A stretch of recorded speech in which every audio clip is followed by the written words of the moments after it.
kita, SK Gonangka. Bukan sekolah lain. Kita tak perlu cara sekolah lain. Kita cara sekolah kita je. Okey, kita kena main peranan pada sekolah kita. Okey, yang seterusnya, tanggungjawab terhadap guru. Okey, semua murid dia bertanggungjawab terhadap guru dia. Okey, pengurusi kelab dan persatuan bertanggungjawab pada guru penasihat dia. Pengurusi pengakap dia bertanggungjawab terhadap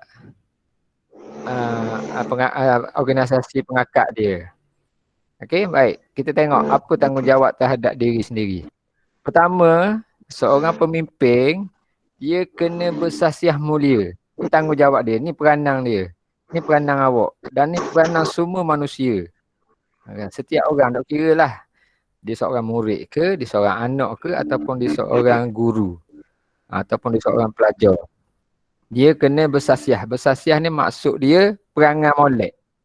Perangai molek. Sebab setiap orang dia membawa nama baik keluarga masing-masing. Okey. Awak murid-murid SK Gonangka bawa nama baik mak ayah. Kalau awak buat perangai molek, nama baik itu akan sampai pada mak ayah awak. Kalau awak buat perangai tak molek, nama buruk tu akan sampai kepada mak ayah awak. Okey. Contohnya, katakanlah awak ni berjaya masuk pertandingan ke peringkat kebangsaan. Macam tahun lepas. Okey. Jadi orang akan puji mak ayah kita, kata bagus. Bagus boleh tu. Pandai ajar anak dia. Kalau buat perangai uduh, contohnya dia ditangkap isap vape. Dia jual vape ke, disap vape ke, orang akan kata boleh tu tak pandai ajar anak. Siapa anak boleh jadi gitu. Itu tanggungjawab terhadap diri sendiri. Itu adalah peranan seorang pemimpin lah. Okay? Pertama. Kemudian berdisiplin. Macam tadi. Cikgu-cikgu awak dah bagi, cikgu-cikgu penyelaras telah beritahu. Masa untuk masuk Google Meet. Katakan 2 suku, 2.15 petang. Bermakna awak, kalau yang berdisiplin, dia akan standby 2.15 tu dia akan terus masuk. Kalau tidak ada disiplin, 2 suku tu baru nak mandi, baru nak makan nasi. Jadi semua orang, pelajar-pelajar, pemimpin-pemimpin dalam unit core curriculum ni kena berdisiplin. Disiplin ni utama. Core utama dia, core ni maksudnya teras utama pada disiplin ni ialah solat. Kalau solat kita gagal, maknanya payahlah sikit. Solat ni dia hak mula-mula sekali. Hak pertama sekali. Kemudian kena bertanggungjawab dan maju dan berjaya dalam akademik co-curriculum. Usaha, kena berusaha. Sekarang ni cikgu-cikgu semua orang faham apa yang berlaku dalam PDPR. Orang yang bertanggungjawab, dia akan berusaha sedaya upaya dia. Kalau dia tak ada line, internet contohnya, dia akan kat rumah dia. Mungkin ada kawasan yang tidak ada rumah, macam tidak ada rumah pula, tidak ada line. Dia akan usaha lah cari. Dia akan bergerak, dia tidak akan bagi alasan. Okey. Sama juga dengan co-curriculum. Co-curriculum, aktiviti co-curriculum, dia akan usaha masuk sedaya upaya dia. Kalau dia ada masalah, dia akan maklumkan kepada guru penyelaras masing-masing. Itu orang yang bertanggungjawab bertanggungjawab terhadap diri. Itulah peranan masing-masing. Kemudian yang ketiga, yang keempat, tidak mementingkan diri. Dia tidak pentingkan diri dia sendiri. Dia sakit sikit pun, dia akan cuba laksanakan tugas yang diberi oleh guru ataupun mak ayah dia di rumah. Melainkan tidak larat benar-benar. Kemudian yang penting sekali, benda ni yang terakhir. Seorang pemimpin dia kena jujur dan amanah. Sebab sikap jujur dan amanah ni sekarang di akhir zaman ni sudah tidak berapa ada. Jujur dan amanah. Cikgu selalu ajar masa kita ada sesi bersemuka tu, cikgu selalu tekankan benda ni. Kena jujur dan amanah. Tak kira lah orang nampak ke, orang tak nampak ke, kita kena jujur. Ini adalah teras utama ni. Kalau dua ni kita gagal, maknanya hidup kita di akhirat nanti pun akan susah. Sebab tujuan hidup kita ni atas dunia ni sekejap je. Paling lama pun 110 tahun, 115 tahun. Perjalanan di akhirat tu panjang lagi. Dan amanah. Jujur ni maknanya kalau dia tak cakap nipu lah. Dia tidak akan bercakap bohong. Kalau dia salah, dia mengaku. Dan dia mohon maaf atas kesilapan dia. Dia berani kerana benar. Dia tidak akan collect kat lain. Jadi, kalau dia salah, buat salah benda-benda, dia tidak akan collect kat lain. Dia tidak akan kata orang ni salah. Dia akan terima tanggungjawab tu kalau dia salah. Amanah ni kalau orang bagi tugas ke dia, dia akan cuba usaha sedaya upaya dia. Tanpa awak panggil benda tanpa songai ada banyak songai. Dia akan cuba buat. Tetapi kena ingat, dalam jujur dan amanah ni kena ada tempat dia juga. Okey. Contohnya kalau lah jujur ni tak tepat, kalau orang masuk minta maklumat benda orang ugut kita khabar. Tak boleh kok. Kita kena tengok tepat lah dan masa. Okey, yang seterusnya tanggungjawab terhadap sekolah. Peranan seorang pemimpin. Apa peranan dia? Peranan seorang pemimpin ataupun semua murid lah, semua individu, sesuatu kelompok, kena patuh peraturan atau undang-undang. Kalau pada hari ni, semua kena ikut lah arah peraturan sekolah kita, SK Gonangka. Kita ada peraturan kita kan. Peraturan PDPA, macam mana, kena ikut. Kena patuhi. Masa masuk kelas. Sebab awak peserta pada petang ni adalah contoh teladan kepada murid-murid lain. Kalau awak gagal, maknanya orang lain pun kohor berat lah. Kalau awak berat, kalau orang lain kohor berat. Maksudnya kohor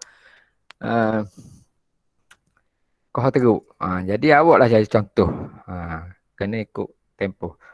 Kena patuh peraturan.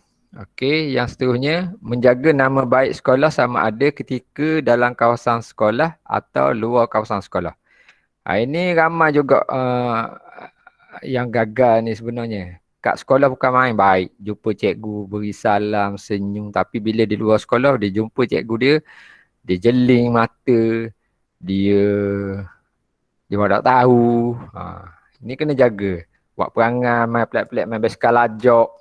Sebab kalau awak buat benda perkara yang tidak baik, nama buruk tu akan sampai ke sekolah kita. Sama juga macam tadi, tanggungjawab pada ibu bapa tu. Maknanya, benda yang kita buat, dia akan beri kesan pada orang lain. Jadi seorang pemimpin, nak jadi pemimpin, kena buat benda-benda yang baik. Okay? Kemudian terhadap guru. Kena hormat guru. Sampai bila-bila. Cikgu ni orang nombor 3 selepas mak dengan ayah kita. Cikgu adalah orang nombor 3 penting dalam hidup kita. Sampai sekarang. Sampai bila-bila lah. Okay, kena hormat. Hormat ni maksudnya jangan buat benda-benda yang boleh menyakitkan hati cikgu-cikgu, yang boleh menyebabkan guru kita sedih. Kadang-kadang perangai kita tu tanpa kita sedar menyebabkan guru kita kecil hati. Contohnya dalam PDPA, dalam aktiviti co-curriculum, kita tak masuk, kita buat tak tahu, cikgu beri kerja kita buat tak tahu, beri tugas kita buat tak tahu. Kadang-kadang ada cikgu yang terus tegur. Ada guru dia tak tegur, dia senyap je. Tapi dalam hati dia jauh dari lubuk hati dia kecil hati. Itu sudah kira tidak bertanggungjawab pada guru. Kemudian yang kedua, ada 2 je ni. Menolong dan membantu guru. Tolong semampu mungkin lah. Okay? Tolong semampu mungkin. Kalau dalam konteks sekarang ni, dalam situasi sekarang ni, masa sekarang ni, masing-masing duduk di rumah, tolonglah tengok-tengok sikit kawan-kawan tu. Kalau awak chatting ke, dalam WhatsApp group ke, dalam Telegram ke, kena tolong peringatkan tentang apa saja maklumat yang disampaikan oleh pihak sekolah. Awak tanya, tak apa. Ni bukan konsep menyibuk ni bukan kita kira menyibuk. Menyibuk ni benda hak tak molek, hak tak patut sibuk, kita sibuk. Tapi hak macam sekarang ni yang cikgu tekankan ni adalah benda yang baik-baik. Kita tolong tanya khabar kalau kawan kita tahu diberi satu tugasan dalam kumpulan, ketua kumpulan, bolehlah telefon. Telefon tanya ke WhatsApp ke tanya mana cerita dah. Payah ada masalah ke tak. Kadang-kadang kawan kita ni dia ada masalah, dia malu nak tanya cikgu. Kita boleh tolong tanya cikgu. Lepas tu kita khabar balik ke dia. Itu tanggungjawab sebagai seorang pemimpin. Seterusnya.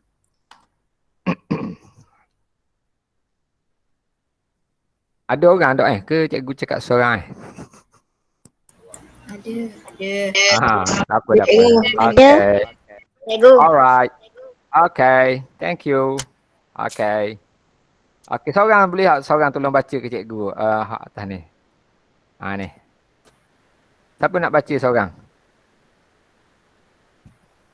Ada. Tanggungjawab terhadap rakan sebaya. Ni cikgu buat besar. Ni bapak besar. Menjadi contoh teladan ataupun role model dalam sasiah akademik dan co-curriculum. Macam tadi lah.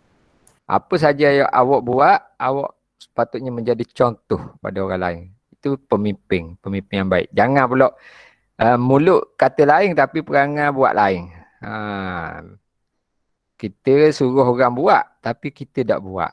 Kita tegur orang buat baik tapi kita buat benda yang tak baik. Itu bukan peranan seorang pemimpin. Peranan seorang pemimpin dia kena jadi contoh. Okey? Jadi contoh teladan dari segi sasiah. Macam tadilah cikgu kata perangai tu. Akademik. Akademik ni mana PDPR tu lah. Selalu ada dalam kelas PDPR, co-curriculum pun sama, selalu join group. Apa saja aktiviti dia ada. Ketua kena ada. Pengurusi, setiausaha, bendahari, jawatan hak penting-penting tu, hak ada siapa ada dalam Google Meet pada petang ni, dia sentiasa kena buat benda ni. Kalau tak buat benda ni jadi jeng belaka. Siang ke cikgu-cikgu. Okey. Kemudian tadi macam cikgu katakanlah tadi, saling bantu-membantu dan menegur demi kebaikan. Kita jangan takut. Kalau kata kadang-kadang orang Melayu ni dia pelik, dia takut nak tegur benda baik. Tegur tak apa tapi dengan cara yang betul. Kita orang Melayu. Kita orang Melayu ni ada adab dia. Kita tak boleh menegur orang secara membututuli. Okey.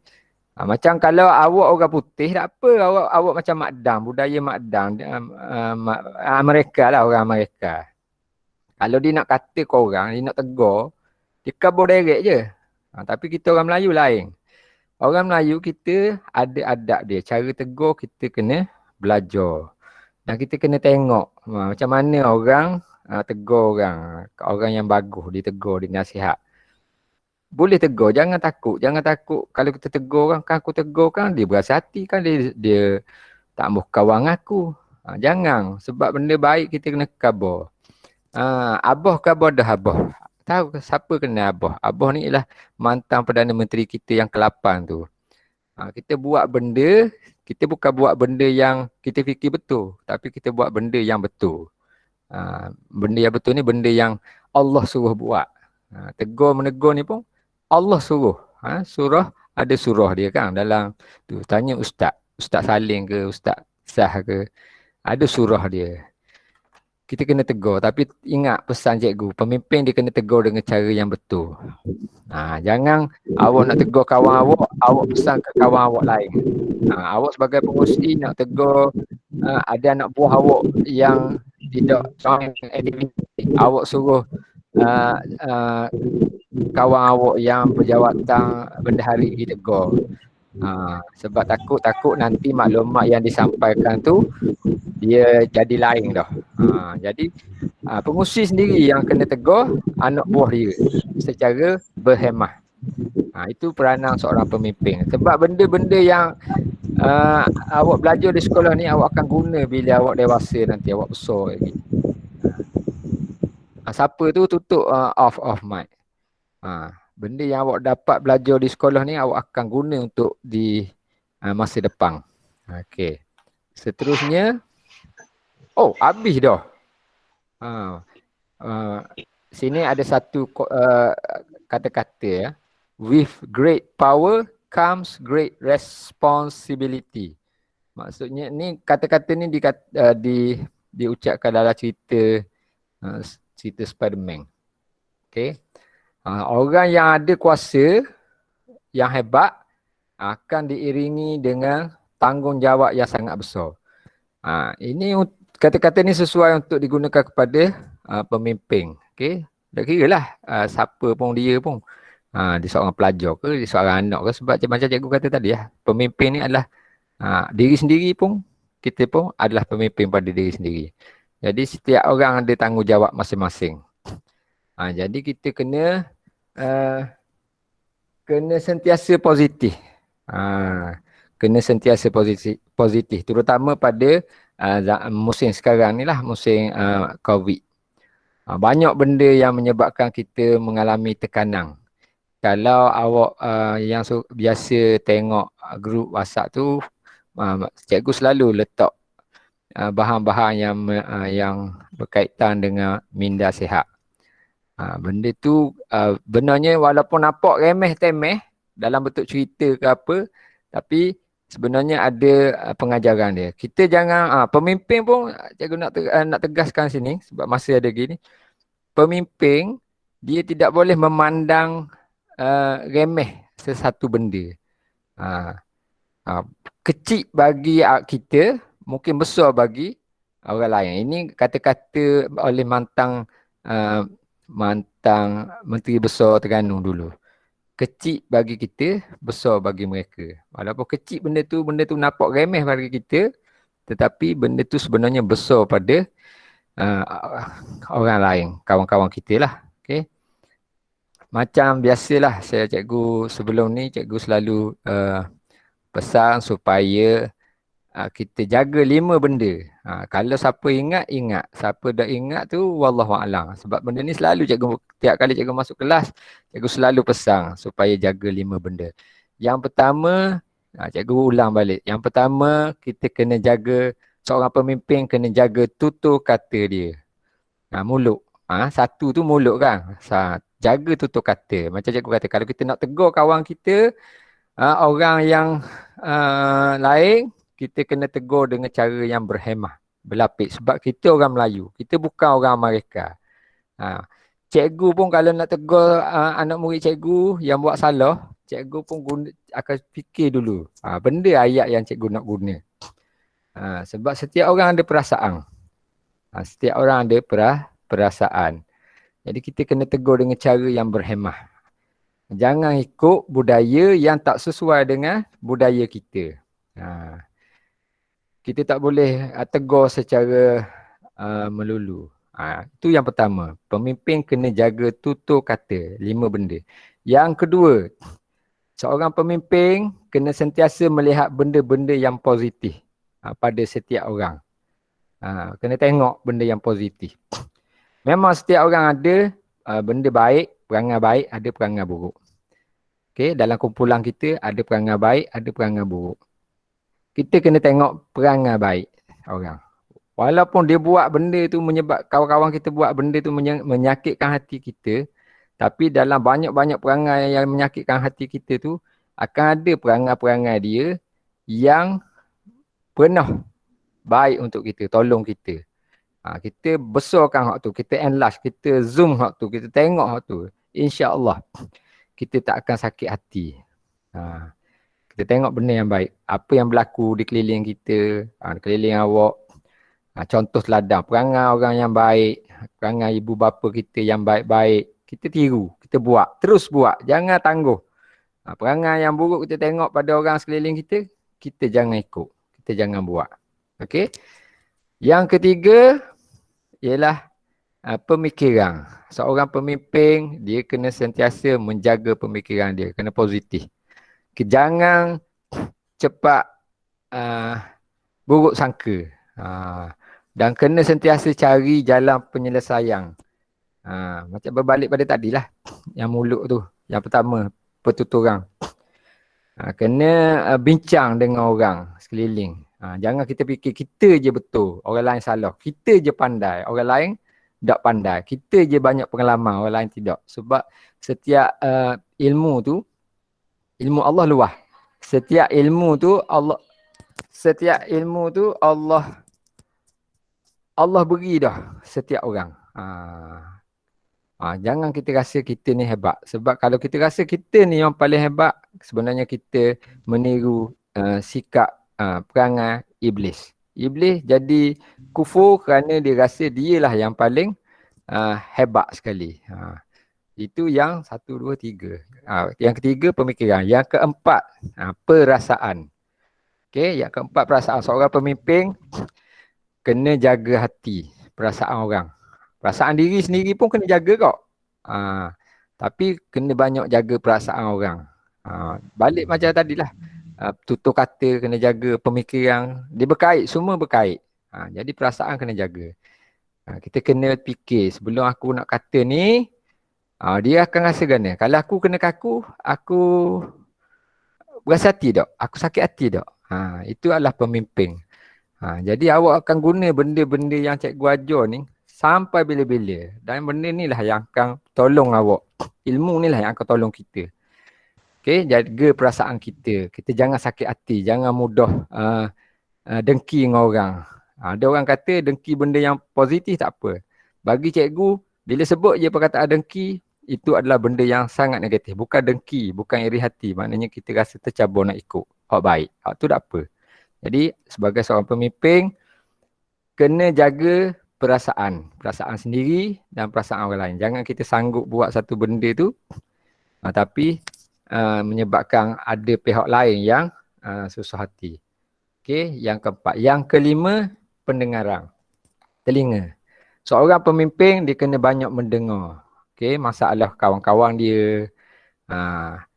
Dan dia kena pandai nasihat. Dan nak nasihat tu kena guna pemikiran. Dan pemikiran tu balik-balik kepada pertuturan. Nak cakap apa-apa tu, kita kena fikir balik perasaan orang. Macam mana kita nak nasihat. Itu peranan pemimpin. Jadi pendengaran ni kena dengar yang positif-positif. Kita kena berkawan dengan orang yang positif. Kita kena berkawan dengan orang yang baik-baik. Kalau kita kawan dengan orang yang tak baik-baik, suka bersungut, suka gosip, itu akan menyebabkan kita rosak. Dan kita jangan dengar apa yang negatif tentang orang. Dan kita terus terpengaruh, jangan.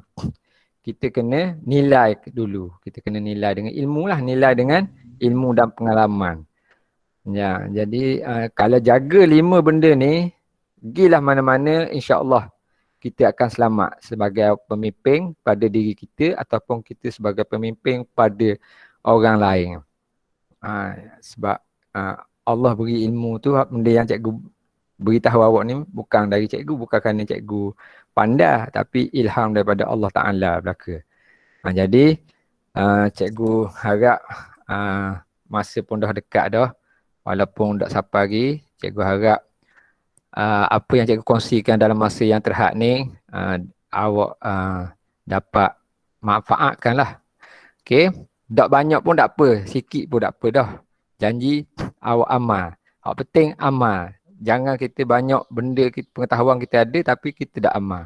Biar kita ada sikit tapi kita amal benda sikit tu. InsyaAllah akan datang dia akan menjadi makin banyak. Okay, sekian saja. Wabillahi taufiq wa hidayah. Assalamualaikum warahmatullahi wabarakatuh. Waalaikumsalam Cik. Wabarakatuh. Waalaikumsalam warahmatullahi taala wabarakatuh. Terima kasih kita ucapkan kepada Cikgu Adlan atas apa yang telah disampaikan tadi, iaitu tanggungjawab pemimpin. Terima kasih Cikgu Lan. Sama-sama. Untuk seterusnya, untuk slot yang kedua, okey, cikgu harap anak-anak masih lagi berada di talian kita ya. Okey, kita menjemput Cikgu Muhammad Zan bin Sulong, iaitu selaku penyelaras TKRS SK Gonaka. Kita menjemput Cikgu Muhammad Zan untuk menyampaikan ceramah mengenai pengurusan co-curriculum. Okey, silakan Cikgu Mak Zan.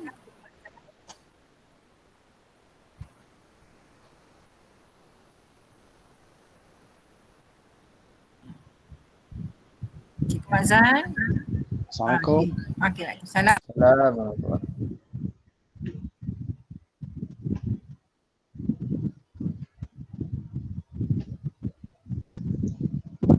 Assalamualaikum warahmatullahi wabarakatuh. Salam. Waalaikumsalam. Terima kasih Cikgu Nareha selaku pengacara kita petang ni. Bila Cikgu Nareha sebut ceramah, dah bodoh rasa ceramah. Rasa macam besar je bila sebut ceramah. Ceramah dah lama, tak apa Cikgu Mak Zan.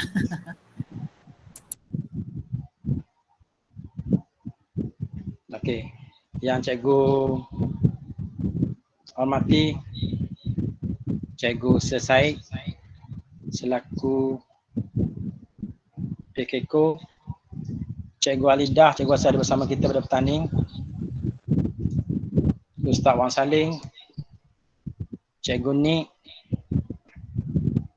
Cikgu Ustazah Kamaliah, seterusnya cikgu-cikgu lain yang bersama kita pada petang ni. Seterusnya, pada peserta camp dan cikgu sayangi semua, alhamdulillah. Dan cikgu ucapkan tahniah, alhamdulillah, dan tahniah cikgu ucapkan kepada semua yang menyertai camp pada petang ni. Tahniah kerana anda telah dipilih. Anda antara yang dipilih lah. Bila kita adakan mesyuarat agung, kemudian kita pilih ketua, setiausaha, naik ketua, setiausaha, bendahari dan seterusnya jawatan-jawatan lain. Maka yang ada pada petang ni, semua yang terpilih. Jadi bila kita dipilih, kita ada tanggungjawab. Sebagaimana yang Cikgu Adilan khabar tadi, banyak tanggungjawab kita. Tanggungjawab terhadap diri sendiri, terhadap sekolah, terhadap guru-guru kita, terhadap ibu bapa, terhadap sama rakan sebaya dan seterusnya terhadap masyarakat kita. Okey. Jadi berhubung dengan tanggungjawab ni, petang ni cikgu diminta untuk berkongsi dengan awak dua tanggungjawab awak sebagai ketua, sebagai setiausaha, di mana bagi yang menjadi ketua atau setiausaha, dia ada tanggungjawab dia kena ada ilmu tentang dua perkara ni. Iaitu yang pertama, dia kena ada ilmu tentang cara untuk menulis surat kiriman rasmi. Sebab banyak perkara yang kita nak lakukan, kita kena guna surat kiriman rasmi ni. Contohnya, katakanlah pengakak. Okey? Pengakak, dia nak pergi melawat ke balai bomba. Untuk pergi ke balai bomba, kita tak boleh pergi masuk gitu je walaupun dekat dengan sekolah kita. Kita kata kita pergi jalan je. Dia jalan masuk je dalam. Tak boleh. Dia kena ada ikut peraturan dia. Biasanya kita akan tulis surat dulu. Dan biasanya surat yang kita tulis ialah surat kiriman rasmi. Memohon kebenaran untuk pergi melawat ke tempat dia tu. Okey. Yang kedua, nanti kita akan belajar sikit tentang laporan. Contohnya macam hari ni lah. Kita buat camp. Lepas habis camp ni sepatutnya setiausaha bagi kelab atau mana-mana pertubuhan, dia boleh buat laporan tentang apa yang aktiviti yang sedang yang telah diikutinya. Okey. Mula-mula kita tengok surat kiriman rasmi dulu. Surat kiriman rasmi ni dia ada lagi lawang dia, surat kiriman tidak rasmi. Surat kiriman tidak rasmi sekarang ni kita kurang guna dah. Di zaman moden ni, bila kita dah ada telefon, kita kurang guna surat kiriman tidak rasmi. Surat kiriman tidak rasmi kita guna untuk hantar kepada mak ayah kita, tanya khabar adik-adik kita. Sekarang ni orang guna WhatsApp, guna Telegram atau macam-macam WeChat lagi. Kita dah guna dah surat kiriman tidak rasmi tu. Jaranglah kita guna. Yang masih digunakan lagi sekarang ni ialah surat kiriman rasmi. Okey. Apa itu surat kiriman rasmi? Kita tengok sini di paparan ni. Surat kiriman rasmi ialah surat formal yang dibuat khusus bagi tujuan dan perhubungan yang rasmi. Maksudnya surat kiriman rasmi ini kita tulis untuk tujuan rasmi lah, untuk perhubungan rasmi. Contohnya macam yang kata tadi, kita nak pergi melawat ke Kak Bomba tu, Kak Bomba Sungai Kerok tu. Okey, kita perlu buat surat rasmi memohon kebenaran untuk melawat tempat dia tu. Okey. Surat kiriman rasmi ditulis berpandukan kepada format yang tertentu, penggunaan bahasa yang formal dan panggilan yang rasmi. Hal ni kita semua dah tahu. Nak tulis surat kiriman rasmi ni kena menggunakan bahasa yang formal lah. Tak boleh lah buat macam aku mung dalam surat tu, tak boleh. Kena buat ikut bahasa standard. Dan panggilan dalam surat pun kena rasmi. Tak boleh tulis dalam tumung ataupun macam-macam lah yang kita guna harian kita ni. Kita kena guna bahasa yang dengan panggilan yang rasmi. Contohnya tuan, puang dan sebagainya. Antara contoh penggunaan surat kiriman rasmi adalah surat untuk membuat aduan, membuat cadangan, memohon peruntukan, memohon derma. Contoh, katakan kelak kita tak ada duit nak buat suatu aktiviti, kita pun memohon derma. Jadi kita boleh buat surat kiriman rasmi, memohon derma dari mana-mana penderma lah. Selain daripada itu lagi, surat ni juga untuk permohonan pekerjaan, membuat jemputan rasmi, surat menempah barangan atau tempat dan lain-lain lagi yang melibatkan tujuan rasmi. Jadi mana-mana perkara rasmi kita perlu gunakan surat kiriman rasmi. Okey, ni contoh. Okey, ni cikgu tunjuk contoh surat kiriman rasmi. Nanti cikgu akan perincikan sikit. Cikgu ambil masa sekejap je ni. Kalau awak tengok situ tu, nombor 1 tu kena ada alamat pengirim. Nombor 2, jawatan dan alamat penerima. Yang nombor 3 tu, tarikh. Nombor 4 tu kata menghadap ataupun panggilan. Yang kelima tu perkara. Perkara tu tajuk lah. Yang keenam tu isi-isi. Isi kandungan. Yang ketujuh, surat kita kena ada pengakuan pengirim. Kena ada tanggungjawab lah. Ada yang nama orang yang tukang kirim tu. Lepas tu tanda tangan dia, ada sign dia. Kemudian tulis nama dia. Mudah je ni. Kita dah belajar dalam bahasa Melayu. Mata pelajaran bahasa Melayu kita dah belajar tentang ni. Okey. Untuk format penulisan surat rasmi, yang pertama, macam awak tengok tadi lah, kena ada nama dan alamat pengirim. Nama dan alamat pengirim ini mesti diletakkan di bahagian atas sebelah kiri. Okey. Untuk surat rasmi, kena letak sebelah atas sekali alamat kita, di sebelah kiri. Berlawanan dengan surat tidak rasmi, ia duduk sebelah kanan alamat kita. Okey, permulaan nama dan alamat pengirim tersebut perlu ditulis dalam huruf besar. Okey, nama tu dan alamat tu kena tulis dalam huruf besar. Dalam alamat tersebut mestilah mengandungi nombor premis rumah, nombor premis atau nombor rumah, nomor jalan jika ada, nama lokaliti itu nama tempat lah, posko, bandar dan negeri. Bawah tu contohnya, contoh nama Razif bin Ahmad. Tu cikgu letak huruf besar, B pun huruf besar, A pun huruf besar. Tapi kalau awak nak tulis huruf besar belakang pun tak apa, tak salah. Nombor 150 Jalan Gong Nangka 6, Taman Nangka 21600 Marang, Terengganu. Okey, tu alamat lengkap.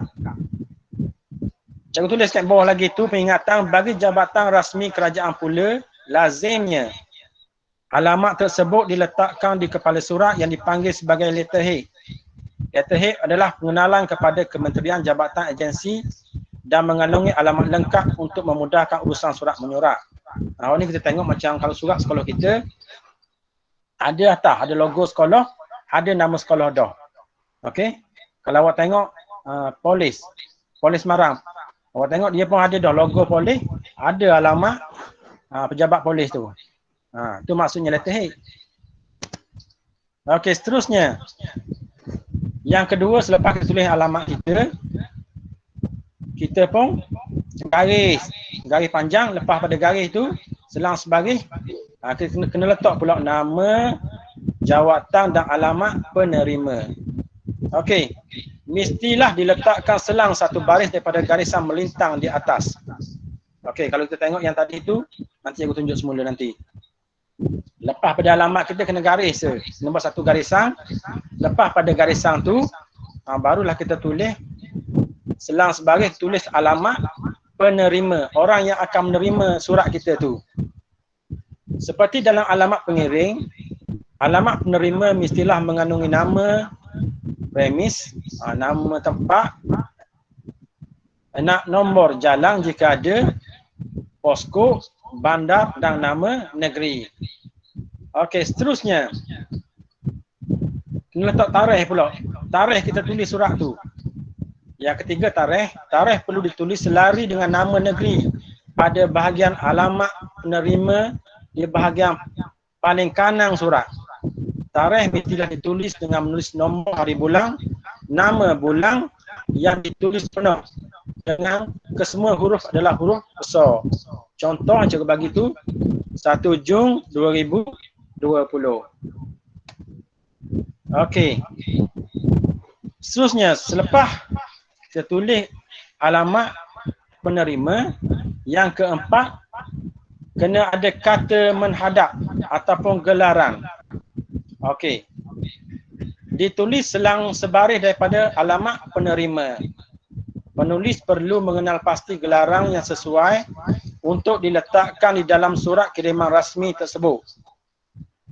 Contohnya, katakanlah biasa orang panggil ketua jabatan tu yang dipertua, katakan. Kita pun kena tulis yang dipertua lah.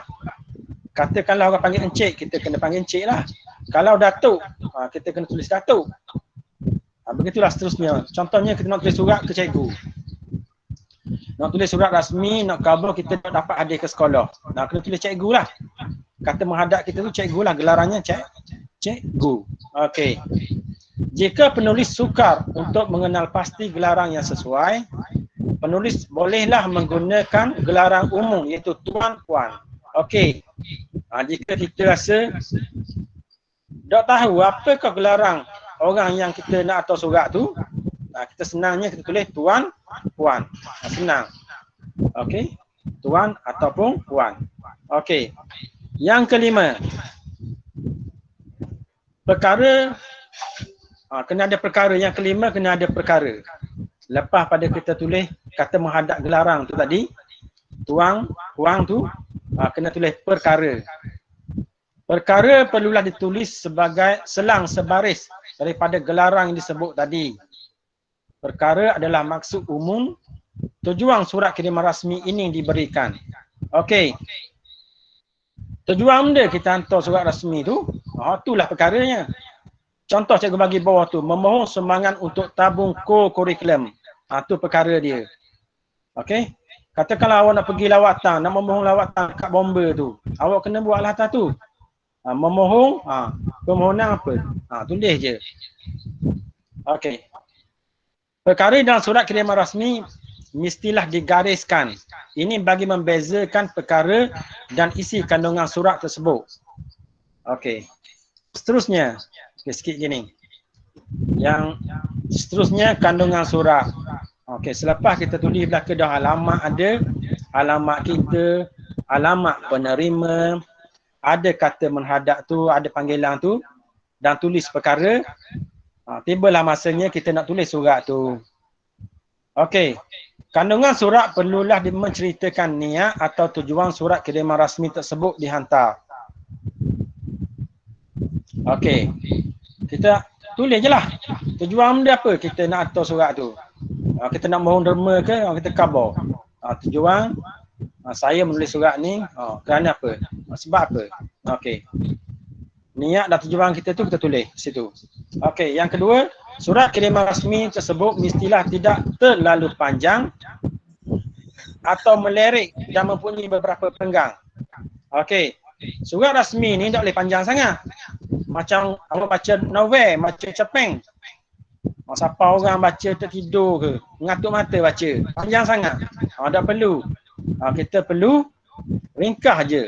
Khabar je niat kita, tujuan kita, tulis surat tu. Dan tak payah melirik-lirik. Okey, dan selagi surat kita tu hendaklah mempunyai beberapa perenggang. Seterusnya, penomboran perenggang perlu dimulakan pada perenggang kedua dan seterusnya. Okey. Untuk makluman kita semua, bagi surat kiriman rasmi, dia tak ada nombor 1. Okey. Kandungan dia tu tak ada nombor 1. Dia akan ada nombor 2 selalu. Okey. Kalau awak tanya cikgu sebab apa dia nombor 2 selalu? Tapi cikgu dah tahu. Cikgu pernah tanya dulu pensyarah tentang ni. Dia kata dia pun terima sejak zaman berzaman surat kiriman rasmi ni memang tak ada nombor 1. Dia start nombor 2 lalu. Okey. Seterusnya yang terakhir. Pada kebiasaannya kandungan surat kiriman rasmi akan diakhiri dengan ucapan sekian terima kasih. Sebagai orang yang beradab, bila kita tulis surat-surat panjang-panjang ni, pilihan tu kita buatlah sekian terima kasih. Okey. Dan seterusnya. Okey, cikgu lupa pula ada sikit lagi kita tinggal tu.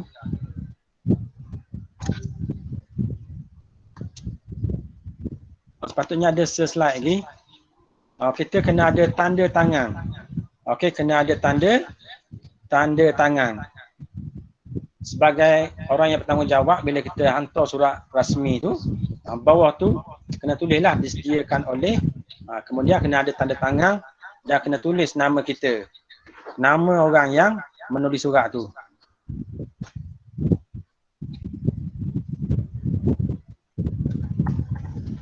Aku tunjuk semula. Okey ni. Awak tengok sini ni. Bawah tu nombor 7 tu pengakuan pengiring yang benar. Kemudian ada tanda tangan dia nombor 8 tu. Saling mansur, saling bimansur. Kemudian tulis nama bawah tu. Okey, tanda tangan kita, sign, tulis nama. Okey. Gitulah mudah je surat kiriman rasmi ni. Okey, tapi apa yang berlaku dalam kelab ke, dalam mana-mana persatuan kita di sekolah ni, jarang kita buat sendiri surat kiriman rasmi ni. Kalau nak pergi mana-mana, cikgu juga yang buat. Jadi selepas ni, cikgu harap bila nak pergi ke mana-mana tu, orang yang buat surat kiriman rasmi ialah orang yang nak memohon tu, cikgu nak dah daripada setiausaha persatuan tu. Contohnya katakan persatuan Bahasa Melayu, sepatutnya setiausaha Persatuan Bahasa Melayu lah yang tulis surat kiriman rasmi tu. Okey. Ni contoh surat kiriman rasmi yang lengkap ni. Tengok ada nama atas, nama pengiring, nama penerima, tarikh tu yang setentang dengan alamat terakhir tu. Alamat penerima terakhir tu, hujung tu ada tarikh. Lepas tu ada panggilan tu, puang tu. Lepas tu ada perkara dia, ketidakhadiran Kemesyuarat Agung Bakat. Lepas tu barulah dia masuk kepada isi-isi. Seterusnya ada pengakuan bawah tu yang benar. Kemudian kena tanda tangan sikit dan tulis nama kita. Okey, yang menulis. Seterusnya selagi ni pendek je yang ni berhubung dengan laporan. Okey. Laporan ni, apa itu laporan? Laporan ditulis bagi melaporkan sesuatu perkara atau peristiwa yang telah berlaku. Kalau dah berlaku lagi kita tak boleh lapor. Kita lapor perkara yang telah berlaku. Macam hari ni, awak berada dalam kem kepimpinan co-curriculum. Lepas pada ni, bermakna awak boleh buat laporan lah. Seusaha Puteri Islam katakan boleh buat laporan apa yang berlaku pada hari ini ni. Apa aktiviti apa yang berlaku ni, awak boleh buat laporan. Laporan lazimnya ditulis oleh setiausaha sesebuah persatuan atau organisasi. Biasa yang buat laporan ialah setiausaha. Penulis laporan perlulah orang yang turut sama menyertai perkara atau peristiwa yang dilaporkan. Okey. Orang yang nak buat laporan ni mestilah orang yang sama-sama mengikuti aktiviti tersebut. Kalau dia duduk bersama, macam mana nak lapor? Kalau dia dengar cerita orang je, dia dengar cerita orang, hari ni ada camp, lepas tu dia nak buat laporan, tak boleh. Orang yang nak buat laporan ialah orang yang menyertai aktiviti tersebut. Seterusnya, laporan yang lengkap dapat menggambarkan keseluruhan aktiviti yang dijalankan. Ni kalau orang yang pandai buat laporan, orang baca je laporan tu, orang faham dah apa yang berlaku, di mana. Okey, siapa yang berada di situ, boleh tahu belaka dalam laporan tu. Terdapat dua jenis penulisan laporan. Pertama, laporan format tertentu. Laporan format tertentu ni macam laporan co-curriculum kita. Okey, setiausaha curriculum kita, Cikgu Noliza buat dah format laporannya. Jadi tak payah dah kita reka-reka sendiri. Ni laporan format tertentu. Bila habis saja satu sesi perjumpaan co-curriculum, tulis je berapa orang hadir, benda apa aktiviti kita. Tu dipanggil laporan format tertentu. Yang kedua, laporan format karangan. Laporan format karangan ni bahasa Melayu tu lah. Macam kita belajar bahasa Melayu tu lah, format bahasa Melayu tu. Itulah cikgu nak tunjuk pada hari ni sikit. Okey. Ni contoh dua laporan. Yang sebelah tu laporan kempen penggunaan bahasa Melayu, bahasa baku. Yang ni laporan yang kita belajar dalam bahasa Melayu lah. Okey, ni laporan rasmi lah ni. Yang keduanya, sebelah dia tu laporan aktiviti mingguan. Yang ni cikgu ambil daripada laporan co-curriculum kita. Cikgu kita dah buat dah ni. Guru mana yang hadir, atas tu tarikh, bila, tempat di mana, berapa orang ahli yang hadir, kegiatan apa disediakan oleh. Ni format dah disediakan. Yang ni mudah. Okey, kita tengok. Orang kata laporan, format laporan yang betul ni, ikut bahasa Melayu ni. Okey, apa yang perlu ada? Yang pertama, perlu ada ialah tajuk laporan. Tajuk laporan perlu ditulis dengan menyatakan nama aktiviti tersebut. Tulis je. Macam hari ni aktiviti camp kepimpinan co-curriculum 2021 contohnya. Tulis tajuk macam tu. Tajuk laporan perlu ditulis dengan menyatakan nama aktiviti tersebut. Huruf pertama pada setiap awal perkataan perlu ditulis dengan huruf besar. Nampak rasmi sikit. Kita tulis. Camp kepimpinan, K tu huruf besar. Kepimpinan pun K huruf besar. Co-curriculum pun depan tu K huruf besar. 2021 tu, okey, kita tulis penuh. Tu tajuk dia. Yang kedua, isi laporan. Isi laporan perlu mengandungi beberapa perenggang yang dimulakan dengan pendahuluan dan diakhiri dengan penutup. Okey, kena ada pendahuluan sikit. Khabar. Bila diadakan, tarikh maknanya bila diadakan, di tempat di mana kena ada. Lepas tu isi laporan perlu menyentuh semua perkara yang berlaku di dalam aktiviti atau peristiwa yang telah berlaku. Isi perlu ringkas dan padat. Okey. Macam hari ni. Kalau ada katakan perasmi, awak khabarlah siapa perasmi. Okey, berapa orang yang hadir pada hari ini. Kemudian ceritalah sikit dalam tu laporan tu. Apa pengisian camp kita pada hari ini? Cara ringkas adalah okey, siapa yang menyampaikannya, tajuknya apa, gitu je. Okey, yang ketiga, pengesahan laporan. Bila kita dah siap buat laporan tu, di bawah perenggan terakhir, penulis perlu menulis perkataan disediakan oleh. Kena tulislah perkataan disediakan oleh. Maknanya ada orang yang sediakan tu. Tanda tangan perlu diturunkan oleh setiausaha di bawah perkataan disediakan oleh tersebut. Okey. Tanda tangan sikit. Setiap tanda tangan yang diturunkan adalah untuk mengesahkan laporan yang telah ditulis. Okey. Jadi lengkaplah laporan kita tu. Bila ada tanda tangan, lengkaplah laporan kita tu. Maknanya ada orang yang mengaku dia yang tulis laporan tu. Okey, yang keempat, gambar-gambar atau bukti aktiviti boleh dimasukkan sebagai lampiran. Okey, katakanlah hari ini kita buat camp, kita ada gambar-gambar. Kita boleh masukkan gambar-gambar tu bukan kat isi tu, kita buat lampiran. Kita ambillah berapa keping gambar yang contohnya gambar perasmian. Katakan kalau kita bersemuka ada gambar perasmian. Kita ambil gambar perasmian sikit. Okey. Gambar orang yang sedang menjalankan aktiviti yang kita ambil. Gambar orang yang sedang menerima hadiah katakan kita ambil. Kita ambil berapa keping gambar tu sebagai bahan bukti, kita masukkan sebagai lampiran. Okey. Cikgu rasa itulah dua perkara yang cikgu nak kongsikan petang ni, iaitu berhubung dengan surat kiriman rasmi dan laporan. Jadi cikgu harap peserta-peserta camp kita petang ni tolong ya, lepas pada ni tolong belajar. Kalau katakanlah petang ni awak rasa tak boleh buat lagi, tolong tengok, tolong belajar, tolong tanya cikgu-cikgu kelak kita macam mana nak buat laporan atau surat kiriman rasmi ni. Cikgu harap selepas pada ni kalau ada sebarang aktiviti di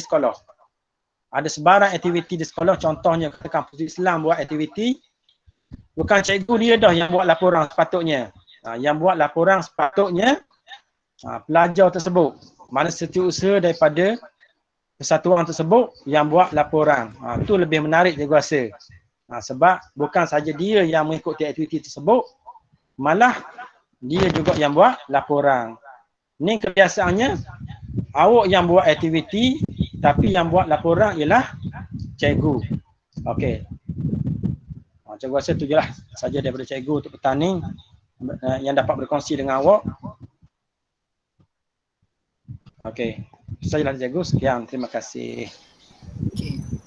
Baik, terima kasih banyak-banyak Cikgu Muhammad Zan dengan pengurusan kurikulum tadi. Kalau diikutkan ya, anak-anak semua secara tak langsungnya telah belajar banyak perkara ya, masa di dalam kelas pun masa-masa Melayu, dan benda ni sebagai tanggungjawab kita sebagai pemimpin, sebagai pengerusi, setiausaha, penolong setiausaha, awak kena tahu benda ni.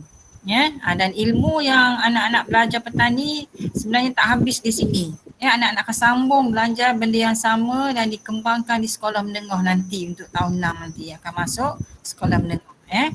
Jadi catat ya, jangan tak catat. Jadi ilmu tu sangat penting ya untuk kita manfaatkan untuk hari kemudian nanti. Baiklah, itu kita dah selesai dengan dua orang penceramah jemputan kita. Dan untuk seterusnya, Cikgu harap masih bersama kita ya anak-anak. Ada ke yang dah tidur? Ada, okey, alhamdulillah. Sekarang kita nak pergi kepada kuis. Okey. Kita pergi kepada slot kuis untuk petang ni dan cikgu serahkan kepada Cikgu Noliza. Silakan Teacher Ja. Okey, untuk kuis. Terima kasih Cikgu Nuriha. Assalamualaikum warahmatullahi wabarakatuh. Waalaikumsalam Cikgu. Duduk ni. Okey, tercarat semua dah isi link kehadiran. Okey, kalau yang tak ada, yang belum isi, yang masuk lewat tak isi lagi, nanti teacher akan bagi link tu semula. Okey, teacher ada quiz, ada 10 soalan je. Okey, cuba jawab nanti . Teacher akan hantar link dekat message. Nanti awak just klik link tu. Macam biasa tulis nama je.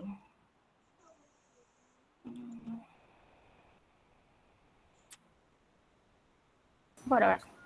Cikgu boleh masuk tak Cikgu boleh tapi tak ada hadiah untuk cikgu Hadiah untuk peserta sahaja. Cikgu dalam ni. Untuk cikgu kita boleh claim dengan Pikeko. Baik.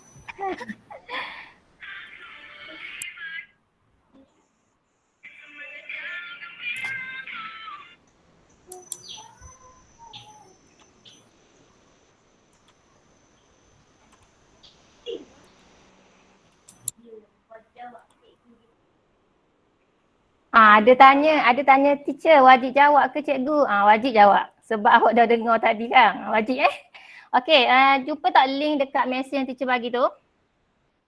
Nampak tak? Jumpa. Okey, bila dah awak buka link tu, baru seorang peserta. Just tulis nama awak je, nama ringkas awak pun tak apa. Kalau tu nama penuh. Baru ada 2 orang, 3 orang. Ambil first. Nama orang. Okey, ada 10 soalan je. Soalan yang simple je. Yang bimbang. Senang je soalan.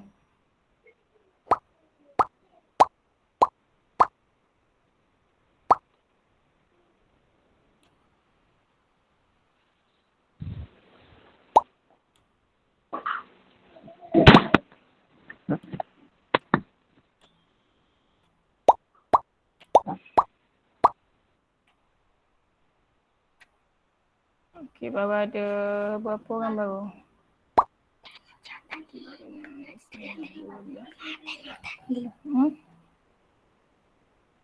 Kenapa Kak?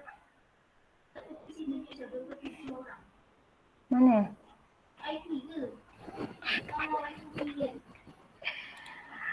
Okey, ada lagi tak yang ada lagi tak masuk ni? Cepat-cepat. Cepat-cepat sebab nanti kita nak naik bas. Bas nak jalan dah. Yang ni ada hadiah kan? Ada hadiah. Yang ni ada hadiah. Baru 29 orang ni. Mana lagi yang lain?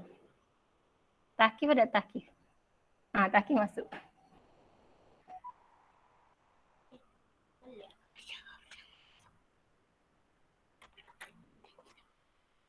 Lain tangan lagi. Okey, yang lain tak nak masuk ke? 30. Don't touch.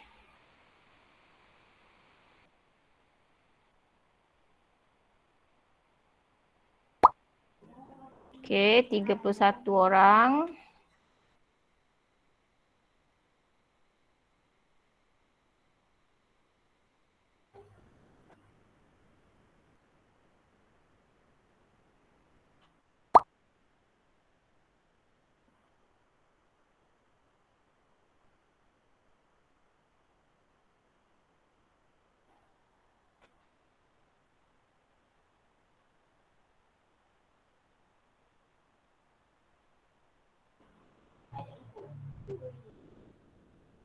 Okey, 32.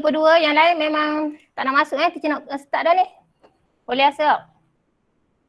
Boleh start Boleh. Okey, 32 orang baru. So, kita start sekarang Ready? Dah ready belum? Kalau teacher ngajar dia senang. Kalau teacher kata dah ready belum? Dia orang akan bersorak, ready teacher.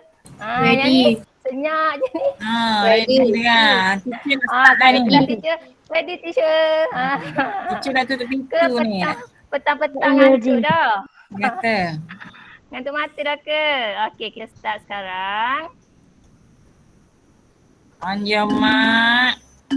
4, 3, 2, 1, go. Go.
Okay, siapa leading? Adlan Iskandar. Okay, Azalia. Understand question ya, soalan je.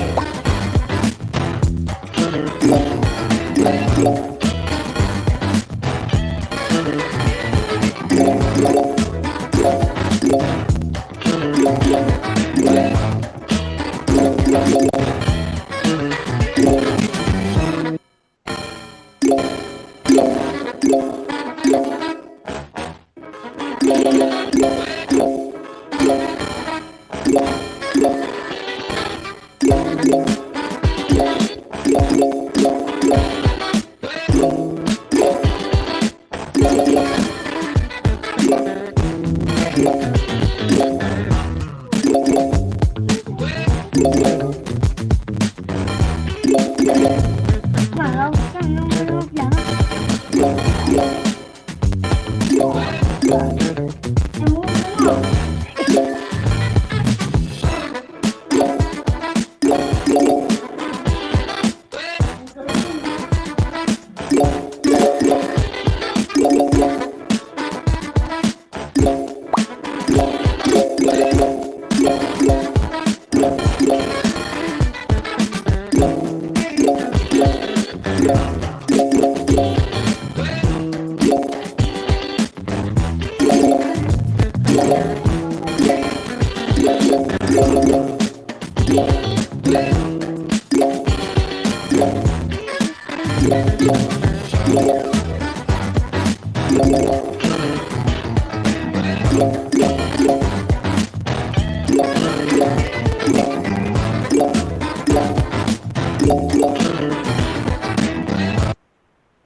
Okay, teacher akan end the game sebab kita ada majlis penutup lepas ni.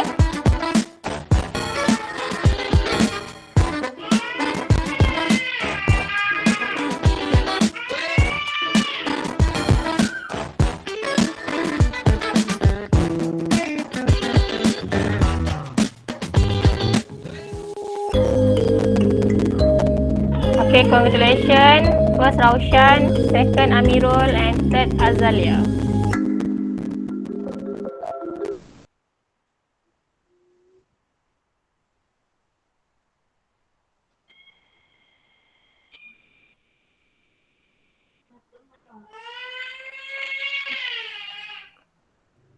Kak Ha kejap aja kau GB jap.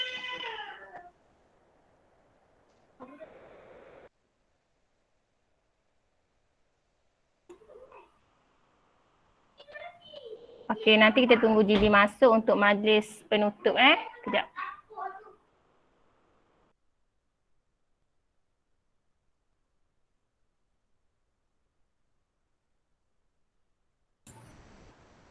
Refleksi saya dulu kan. Tapi just so GB masuk sebab dia boleh sekali lah. Sekejap lagi dia masuk. Ambil dah gambar. Kalau nak tu dulu pun boleh kak. Bagi saya dulu lah. Bagi selu, kau duduk lama sangat tunggu. Okey. Ha. Baik, terima kasih Cikgu Nurliza. Kuis tu tadi tahniah pada 3 orang pelajar kita yang berjaya naik ke podium hari ini. Okey.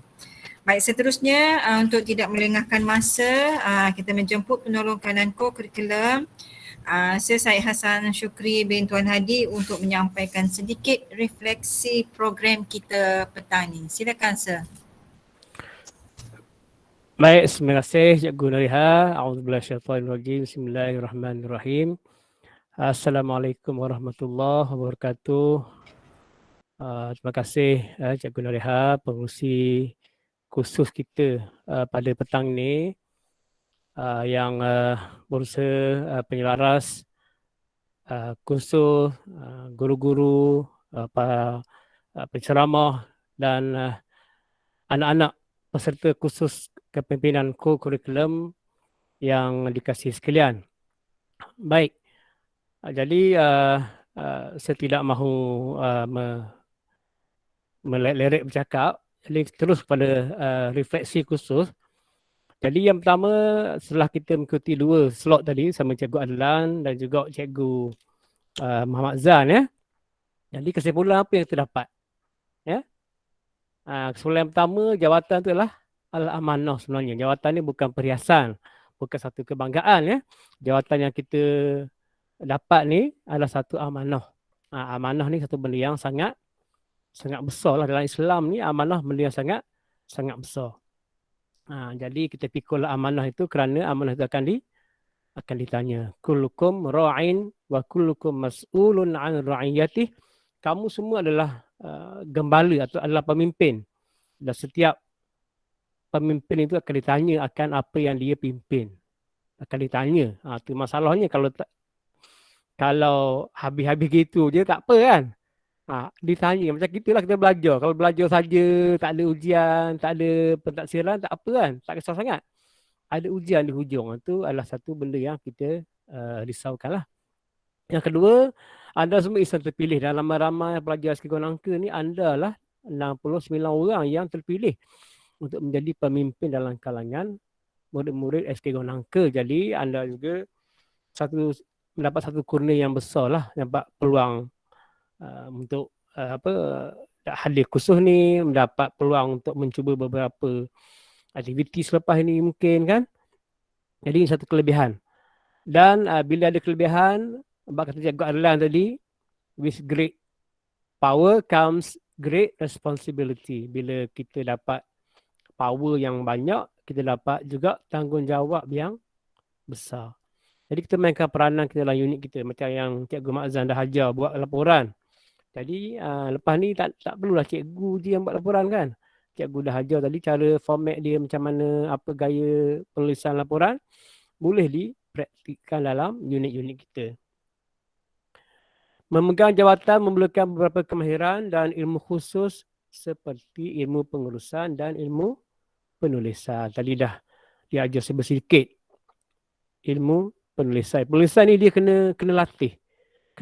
Dia bukan belajar sekali, kursus sekali, kelas sekali 2, terus pandai, tak ada.